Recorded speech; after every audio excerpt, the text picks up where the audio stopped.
미디어 대전 2일차에 함께해 주시는 여러분 모두를 환영합니다. 저는 오늘 진행을 맡은 아나운서 김다희입니다. 오늘 함께하시는 2019 차세대 미디어 대전은요, 세계 최초 5G 상용화에 따른 방송 미디어와 콘텐츠의 미래 비전을 모색하고 2019년도 방송 콘텐츠 스마트 미디어 진흥 사업의 성과를 공유하기 위해서 마련된 자리입니다. 오늘 이 시간을 통해서 대한민국 미디어 산업을 이끌어갈 방송 미디어 산업인들의 열정과 또 글로벌 진출을 향한 도전의 의지를 다시 한번 확인하실 수 있으리라 생각이 듭니다. 그러면 지금부터 2일차 2019 차세대 미디어 대전을 시작하겠습니다. 차세대 미디어 대전 둘째 날 첫 순서로 기조 강연이 준비가 되어 있습니다. 5G 시대의 글로벌 미디어 콘텐츠 유통 전략이라는 주제로 멀티 플랫폼 시대 콘텐츠 소비 패턴의 변화에 따른 글로벌 미디어 기업들의 동향을 소개하고요.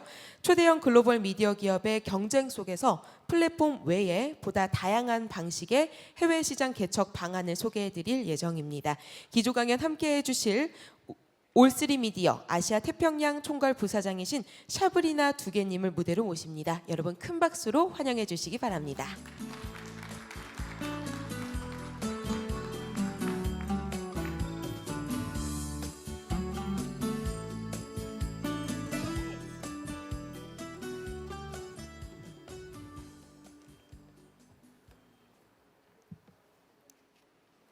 Good morning, everyone.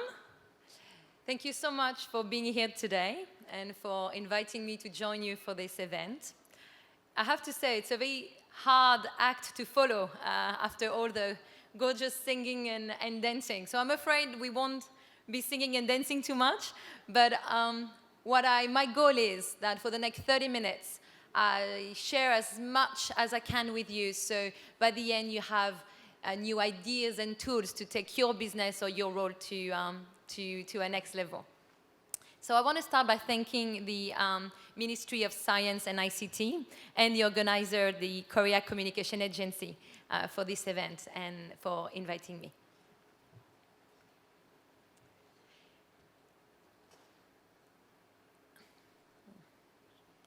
Oh, sorry. Right. So while preparing for the session, I wanted to have a think at why this session and why this event for you for these 2 days. And the obvious answer is Korean content and production has been recognized for its great quality, script writing, good quality on screen for many years. And it's not me trying to be nice, it's actually how is Korean programs being seen from outside. And the proof is Korean programs have already traveled a lot in Asia. So what has changed recently? Well, some key deals have been done fairly recently that took Korean content to the next level by cracking some international market with such programs as Good Doctors or Masked Singer. And I understand that you're going to speak to some of these professionals later on today. So what's next? After this, already in few international successes, how can we take it to the next level? So let's just have a quick look at what I want to cover in this very, very short 30 minutes together. So we're going to have a look at the presentation of All3 Media. The aim is not to sell you anything. The aim is to give you, as an example of an international company, how we have built an international businesses, a very successful international business.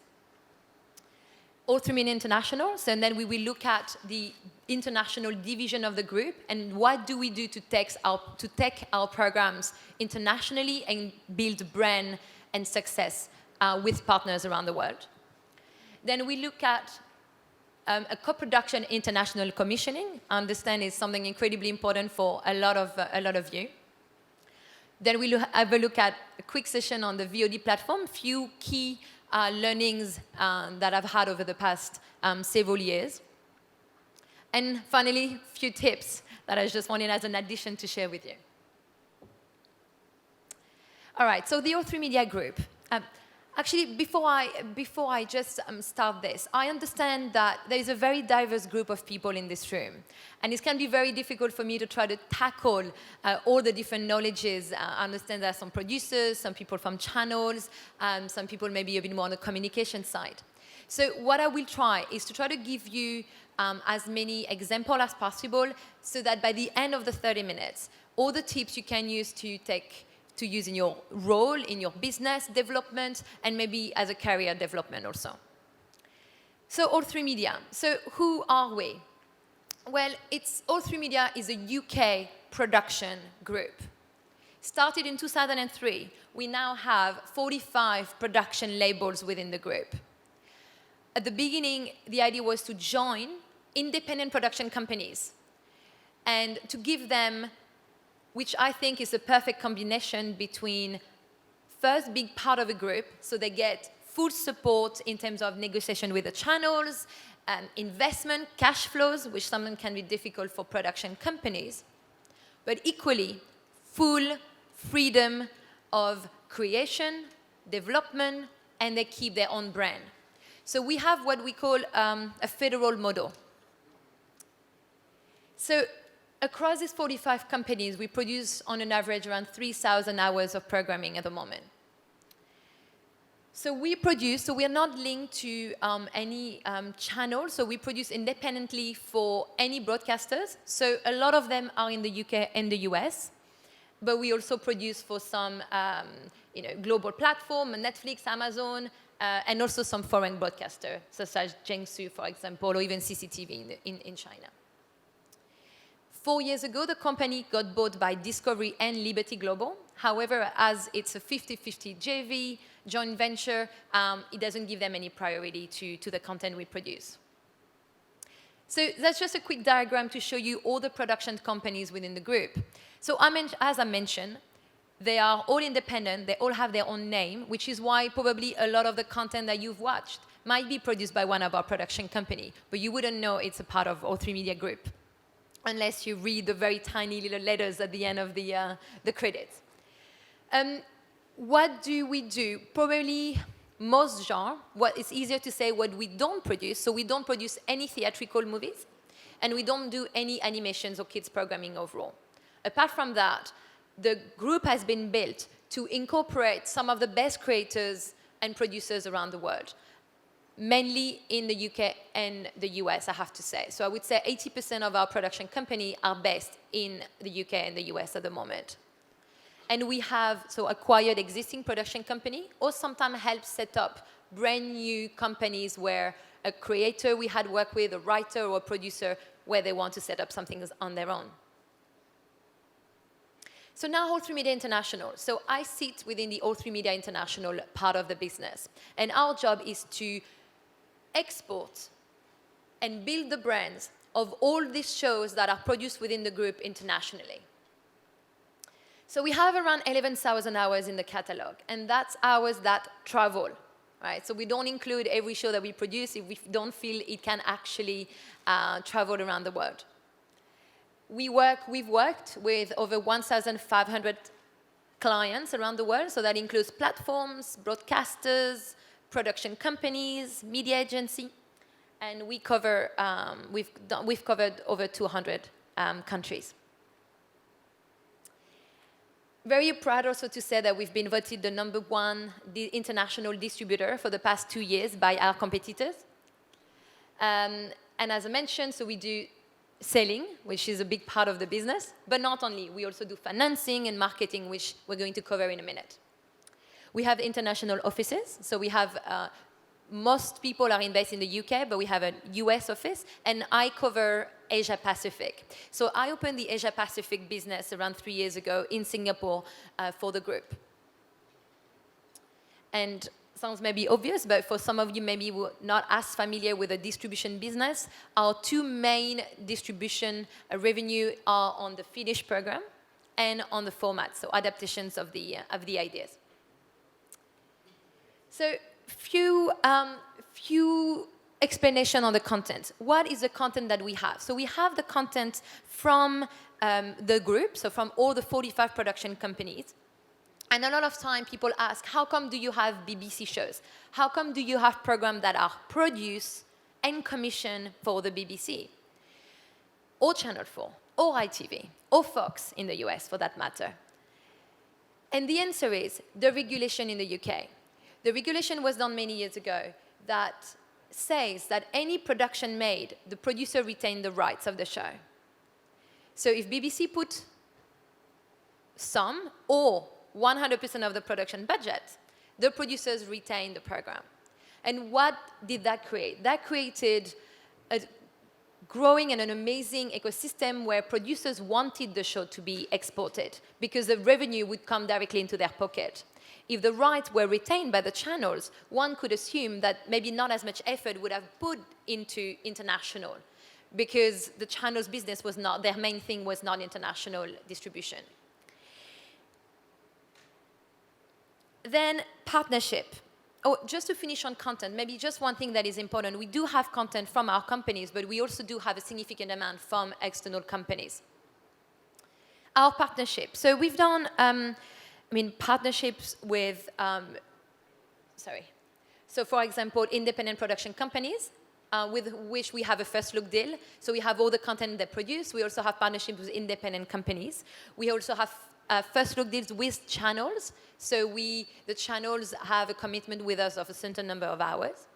And all of that has helped, obviously, to build the business. We started journey by one deal, and then we grow that to a bit more of a partnership or a first look deal contract. Why would a production company want to do a first look deal with a company like us? Well, it saves them time. Because if, as a producer, your job is not to do distribution. So you could look for an international partner for each of your shows. However, it can save time to build a stronger relationship with an international partner. Because we are going to have the access, we can also help you to build the brand internationally. So think of that when you have a new show, of finding an international partner that can help you.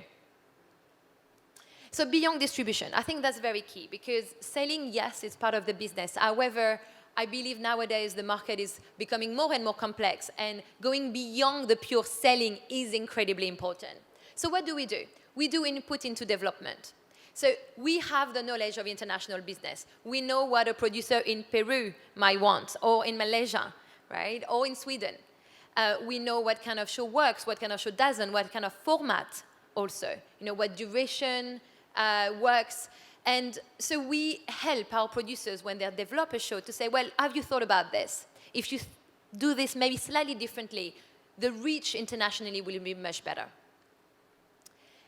MG, so minimum guarantee, we do that mainly with content that is not from within the group of distribution minimum guarantee. Gap funding, so let's say BBC produce or commission a show and they can only put 90% of the production budget, then we can help with the rest of the funding. Co-production partner. So this has been a growing part of our business. And as I mentioned, we've got a separate section on this, so I'm not going to dive so much into it. But a lot of what we do in the US, and even myself in APAC, is helping find co-production partner for our projects. Why? Because the production budgets are rising, and it's very difficult for the channels to cover, for one channel to cover 100% of the production budget. Let me give you some examples. This year we had 24 production or 24 primetime drama commissioned across the group. And that's production that are £1 million and above. So that's probably $1.3 million an episode and above.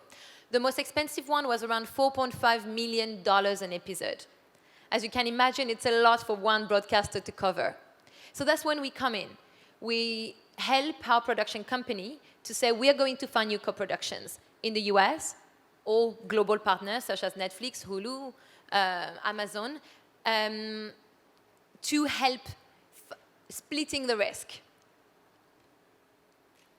And investment into content. This is probably the biggest thing that has helped us grow in the past 2 or 3 years. We invest heavily into content. So we always have, to do a bit of a minimum guarantee, to a little bit of cap funding, but we push that to a different level. We've actually multiplied by 10 our investment into content, which means that now we can also act as a co-producer. We can also put up to We've put up to 40% of the production budget on some of these dramas. That means that we don't rely so much on what other people are producing, but we can control more. Recently, we even actually pretty much commissioned a drama series because we had so many requests from around the world, from broadcasters, that we knew that if we were to produce that, it would work internationally. There are some risks. It's obviously investment, but we feel the risk is worth taking. So now to move into a little bit more into depth into how to get an international commission or co-production. This is probably one of the key questions that a lot of partners ask. They want to get their show commissioned by France Télévisions in France or by any broadcasters around the world. And I understand. So let's have a look at, very briefly, on a few ideas on how to get that done. So a single commission, which is the most straightforward commission, you are the producer, and you say, I've got that fantastic documentary. I think it would be perfect for NBC or for Fox in the US, right? The key question you need to ask is, why would they use you? It sounds incredibly simple, but generally, if you don't have an answer, you probably shouldn't pitch it. What are your strengths? And that's, again, it sounds incredibly obvious, but having a good idea is just not enough, right? So maybe you have a specific knowledge, maybe a knowledge in an industry. Maybe you have access, to access to government or to departments that are very difficult to get access for, the police, or maybe you have access to talent. Maybe you have some great contact. You're like, you know what, I can bring some talent. I can help you to get access to this part of Korea that you've never accessed because it's difficult, right? Or the embassy, or whatever that is. But think, what is your selling point as a producer? Or as a broadcaster, for that matter. Or specific IP. You may also have some original IP that you're like, you know what, this is good. We own this. They should work with us for that reason.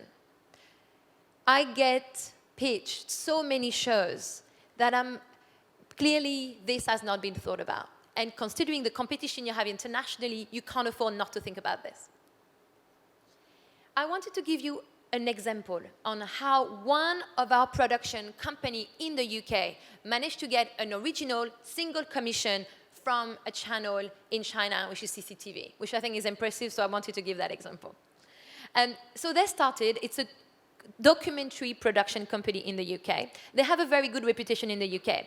So at some point, they got a commission from Channel 4 at the top for a show called China Treasures of the Jade Empire.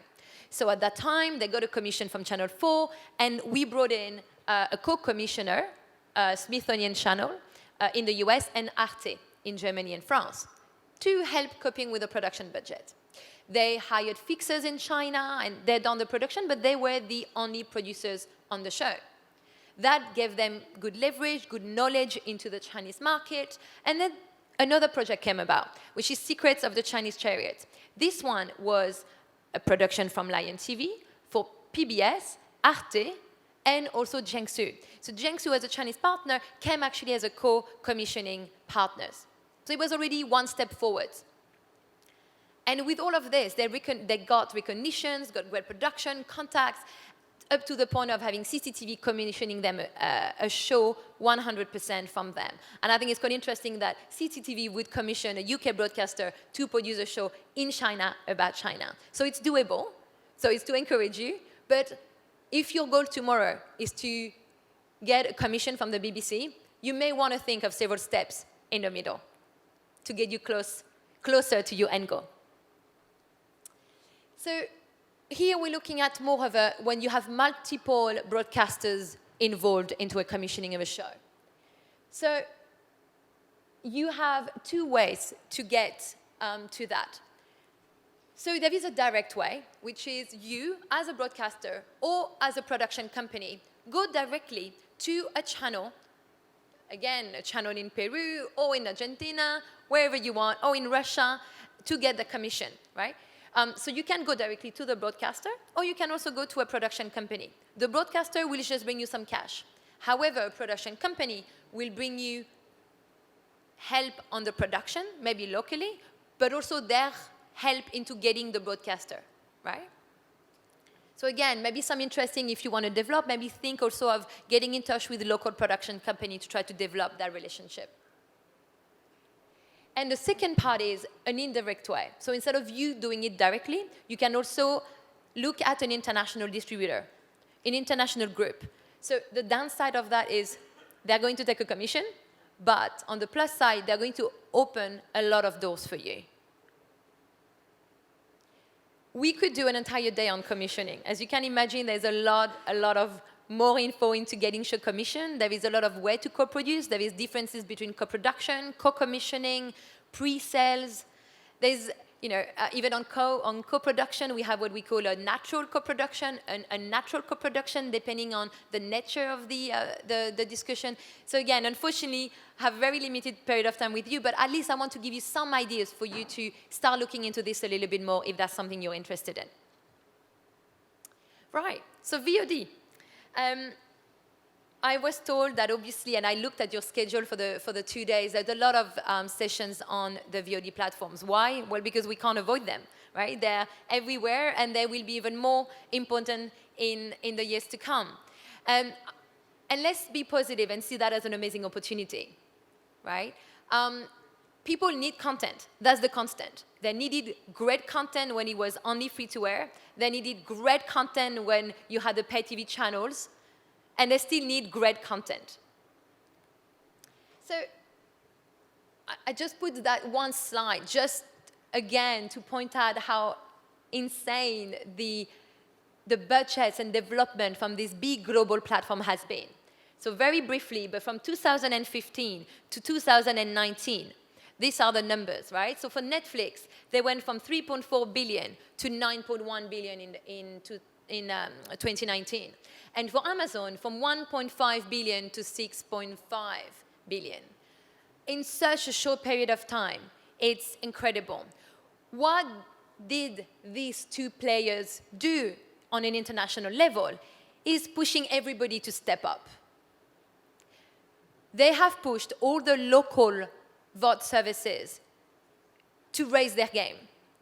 If you look at Asia specifically, before they came in, before Netflix invested heavily into local production in Japan and India, mainly for Amazon, India and Japan, the production budgets were much lower. In India, if you look at it that way, most of the production budget were around $100,000 an episode. Netflix came in, and some of their most expensive production are around the $700,000 per episode. It does bring challenges, right, to the local players who are like, oh my God, how am I going to now try to raise this production budget? However, it did create a good momentum to try to raise the game up. And that means that these productions are becoming so good that they can also export much more. So looking at specific challenges and opportunities. So the challenges, what are they with the VOD platforms all around the world? The windowing. So if you're not familiar with the terms, it's distribution terms to the various stages of exploitation of a show. 10 years ago, you had a theatrical movie, what would you do?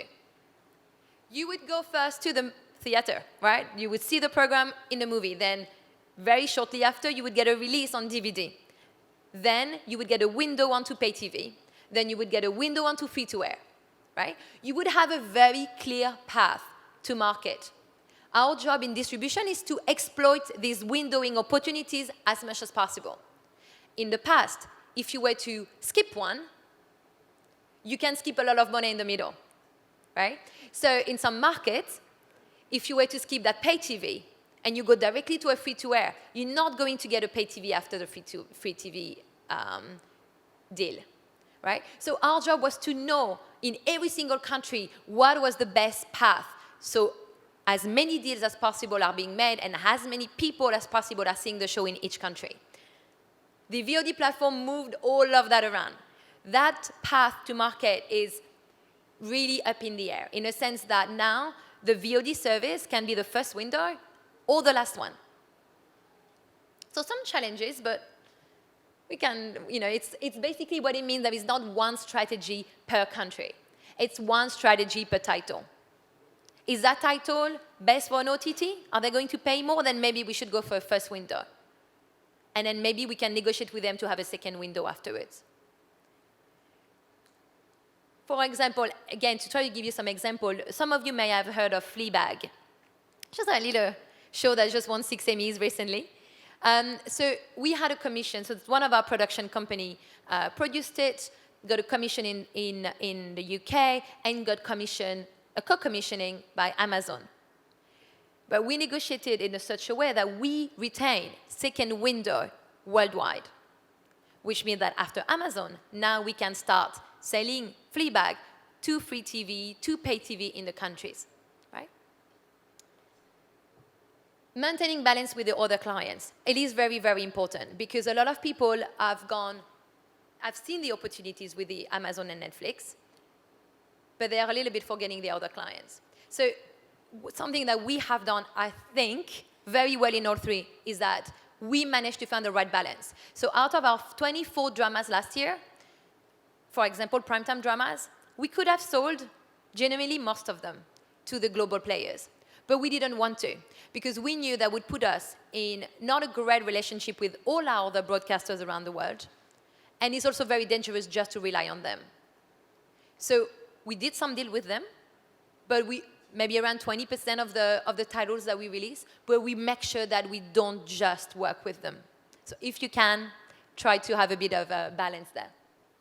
And rights. Rights can be an issue. Again, try to speak to people who understand a little bit more about the rights because you can think, okay, we're giving them worldwide and we have nothing else. It's not always the case, you can negotiate, but understanding really the windows opportunities, the windowing opportunity, and the rights granted is very important. So opportunities, obviously, lots of new clients on the market and more opportunities to put more content. They don't have any limits on program that they put up compared to a linear channel, which means that obviously a lot of more opportunities. Sometimes not as much money, but you have a chance with them to put type of content that you could not have put on air before. Especially foreign content for that matter, or local languages content can travel much more thanks to the VOD service. Also type of content, a bit more edgy content. To take again the example of Asia, a lot of content would have been censored on linear channel, but now can be seen on VOD service. Increased competition also again has meant that a lot of more local production and everybody has to raise up their game and open up to other language, which I've already mentioned. I wanted to speak a little bit more on the Global Platform Commission. I've mentioned this a few seconds ago, but let's look at this a little bit more. So there are some pros and there are some cons. And actually, I think you will find it surprising that having a commissioning from one of these global players is not our preference. So the pros first. Great marketing and PR. Everybody wants to say, I've got a show commissioned on Netflix. You can see my show on Netflix or Amazon. Exposure. If you're a new producer, or not even a new producer, but if you have a show on Netflix, maybe it will help you to get a show commission on other platforms after, right? It is a great branding and exposure exercise. The cons. It's a not sustainable revenue rights. And you might find that surprising, but for us, as an international distributor, it's our least preferred option. Why? If it's a 100% commissioned by one of the global players, it will be difficult to retain rights. If it's a co-production, it's much easier. But not if it's a single commission, which means that, yes, we might make decent amount of money on that one commission, but then that's it. You cannot do anything else with the show. And from our producer point of view, we are used to see a little bit money coming from first year, more, some money coming in second year and third year, etc., then that won't happen. It's just that one check. Don't get me wrong, one check is better than none, but still.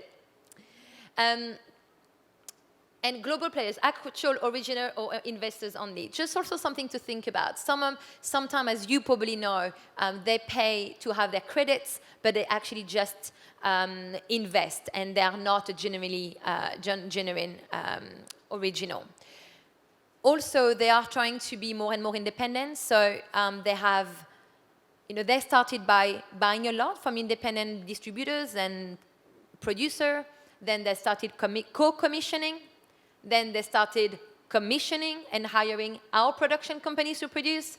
And the next step is for them to build their own production, right? So they are becoming more and more sustainable and less need of external companies. So again, importance of keeping the balance right and keeping your other clients happy.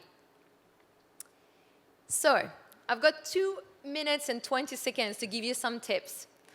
There are so many things I want to share with you that hopefully will, again, give you some ideas on business development and maybe trying to avoid some errors. So here's where I've put all the points.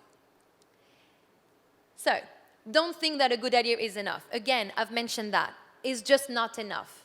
So when you're in development, think why.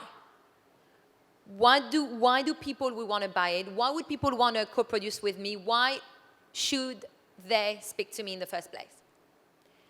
Don't set precedent. Get any deals because it's the first one. From experience, recently there generally has been a lot of issues on that front because it might be the first deal you're doing with a platform, with the global players, or with a local VOD service or regional service, and you just want to get deal done, and then therefore you agree to giving your life away, pretty much. And that can be very challenging for you in the future, but also for everybody in the industry. And I really want, as much as possible, for you to get advice on when you do a deal. If you're not sure of the industry standards, then speak to people, hire a consultant, but try to make sure that it is indeed as per the industry standards. Don't underestimate the importance of rights licensing term as a producer. So I come from a production background. That's my background for many years before moving into the dark side of distribution around 15 years ago. And there is a big, I feel, gap sometimes between the creative teams and your commercial teams. And I think it's something that the least gap there is, better it is for the business. The more the producer, you understand the importance of these terms, better it is. The more you understand about the international business, better it is. Maybe let me give you one simple example. You may know a show called Cash Cab. It's a format we've done 8,000 episodes of around the world. By the way, it's probably not the most glamorous show. It's not The Voice. It's not Got Talent. We probably make more money out of Cash Cab than a lot of the big brands. So again, thinking sometimes it's important not to underestimate any smaller idea. Anyway, so Cash Cab, we got a commission for a pan-paid channels in Asia many years ago.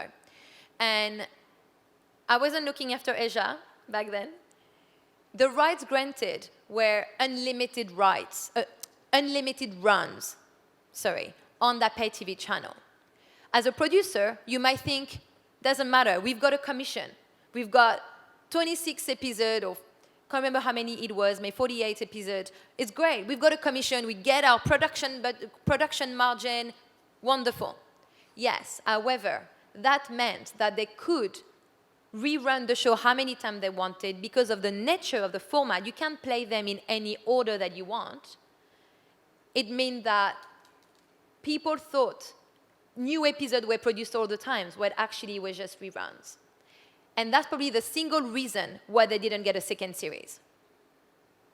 So back then, they did not realize that some commercial terms can have a big impact into their business. Hire the wrong people. Sounds very obvious, doesn't it? But in the search, the thirst for that international businesses and trying to get lots of deals done, and we want to have international teams, and I've seen a lot of people getting hired just because they speak English. So as crazy as that sounds, but make sure that you do hire the right people for exactly the goal that you have.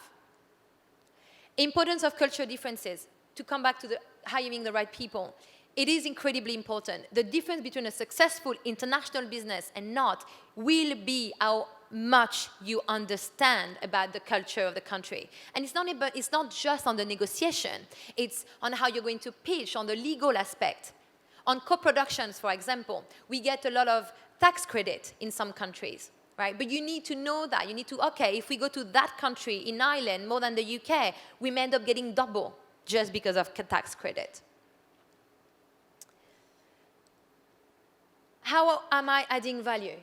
What are we bringing to the table? Again, I want to put that in again because I really, really think it's a very key part of your development process. What's in it for me, but more importantly, what's in it for them? A lot of people come and pitch me ideas. I know what's in it for them. I'm failing to see what's in it for me because in their pitch, they did not state that. What is your ultimate goal? Again, very important. The more precise you are about your goals, the easier it will be to reach it. Is it just to get more revenue? You want to go internationally because you want to sell much more and get lots of more revenue? Is it because you just want your IP to travel because more of a reputation of building a brand, because you want to sell? Just have a think about that because that will change drastically your investment and your collaboration internationally. Danger of wanting to do everything. And I put this one specifically for a few instances recently where I see people wanted to go international and they start investing into a theatrical movie somewhere in Asia, and then they also buy some Indian content, and then they partner up with a Canadian company. There's no harm wanting to do all of this, but you want to be also well known for one thing. You want people to know we need to go to them because they have the best Korean drama, or they have the best, they do great co-production between drama and New Zealand, Korea and New Zealand, for example, right? The whole process, what are your weak points? I think that's one thing that we've done really, I hope, well with all three, is taking a step back and looking at your whole process from the moment someone comes up with an idea in your development team. Are they given enough support to voice out their opinion? Then is the system in place enough for the idea to grow, to be taken seriously? Up to the aim of having the show on air, where are your weakest points? Again, let me give you just one very quick example. So before this role of heading Asia Pacific for All3Media, I was heading their international formats production. So I was in charge of all our adaptations worldwide of any of our IP. And looking at our business, and I love the business development aspect, I realized we did a lot of format options with producers around the world, where a producer would take an option for 3 to 6 months to get the rights exclusively to then localize it and pitch it to broadcaster before the show is commissioned. And I realized we had a lot of options, but not a lot of signatures then to go into license. So the conversion rate wasn't very good. So I decided to say, okay, we need to give more support there. So at the format option stage, we started creating option pack, we call them, where we would give more support to our producers. You know, it would be a small version of a production Bible, basically. And that helped drastically to get more show licensed. My last 2 tips. The one before last is go on a date. A lot of clients want to get married straight away. A lot of people come to me and say, we want to do a big collaboration. We want to do a big co-production. Let's put $500,000 per episode on a show and do something big. I said, why not? I'm not saying I'm opposed to the idea, but why don't we go on the date first? Why don't we start by one small project, see if we get on, see if our creative team work well together, if we have similar aspirations, similar view, before growing it. You cannot imagine how many times I've had to give that example. But really, so try to think, if you want, your end goal is to build a great international partnership with us, with ITV, with any companies, right? There's a lot of great companies out there. Maybe start, okay, how can I do a small step to reach my ultimate goal? And finally, we could spend an entire day on the last one. Don't worry, it'll be 1 minute. Don't miss the last 5 minutes. Why do I mean by that?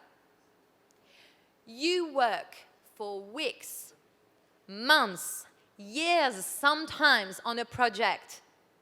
A lot of money has been put into it. You've developed an amazing drama series. You've hired great writers in Korea to get the best drama series possible.